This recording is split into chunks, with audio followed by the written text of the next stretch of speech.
Hi there, and welcome back to our channel. Today, we're diving into a fascinating yet often overlooked chapter of history, the Sino-Japanese War of 1894 to 1895. This was a pivotal conflict between China and Japan, fought primarily over control of Korea. But this war was more than just a regional squabble. It marked the rise of Japan as a modern power and the beginning of China's struggles with modernization. By the end of this lecture, you'll see how this war reshaped East Asia and influenced global geopolitics. To understand why this war happened, we need some context. Let's rewind to the late 19th century. At this point, East Asia was dominated by China under the Qing dynasty. For centuries, Korea was a tributary state of China, meaning Korea relied on China for protection and trade while acknowledging its authority.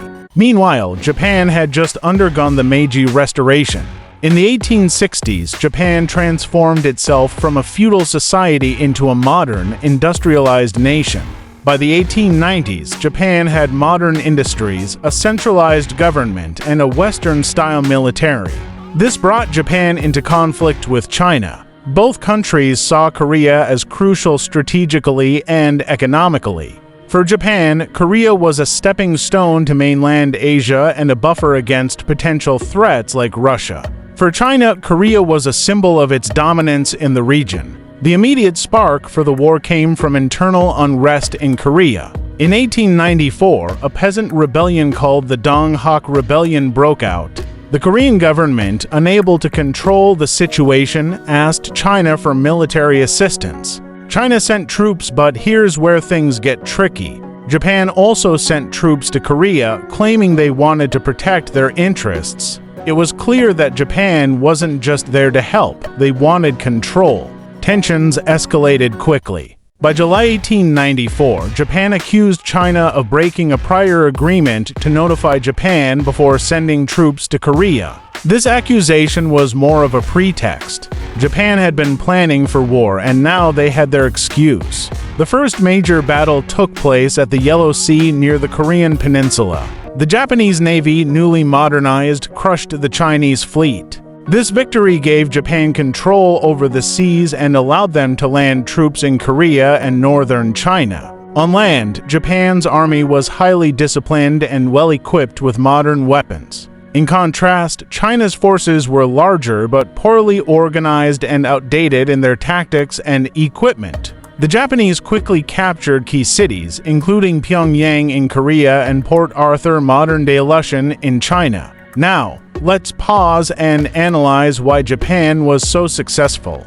First, Japan's modernization efforts were crucial. They had a modern navy, advanced artillery, and an efficient chain of command. In contrast, the Qing dynasty struggled with internal corruption and resistance to reform. Second, Japan was united in its goals. Its leaders were determined to prove their nation's strength to the world. China, however, was dealing with internal issues like the Taiping rebellions, aftermath, and financial instability. By early 1895, it was clear that China couldn't win. The war officially ended with the Treaty of Shimonoseki. In April 1895, let's break down the terms. 1. China recognized Korea as an independent state, effectively removing it from China's sphere of influence. 2. China ceded Taiwan, the Pescadores Islands, and the Liaodong Peninsula to Japan. 3. China paid a massive indemnity to Japan. 4. Japan gained the right to open factories and trade in several Chinese cities. This treaty was a humiliating defeat for China and a major victory for Japan. The war's consequences were huge. For Japan, it marked the beginning of its rise as an imperial power. Over the next decades, Japan would become a major player in global politics, eventually challenging even Western powers. For China, this war exposed the Qing dynasty's weaknesses. It showed how far behind China was in modernization and led to increased internal unrest.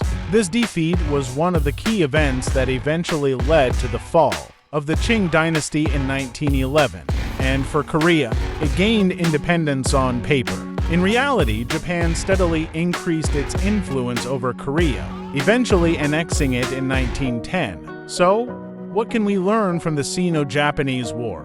It's a powerful reminder of how quickly the balance of power can shift. Japan's rapid modernization allowed it to challenge a much larger but less prepared neighbor. This war also set the stage for many 20th century conflicts in East Asia, including Japan's wars with Russia and the eventual Pacific War during World War II.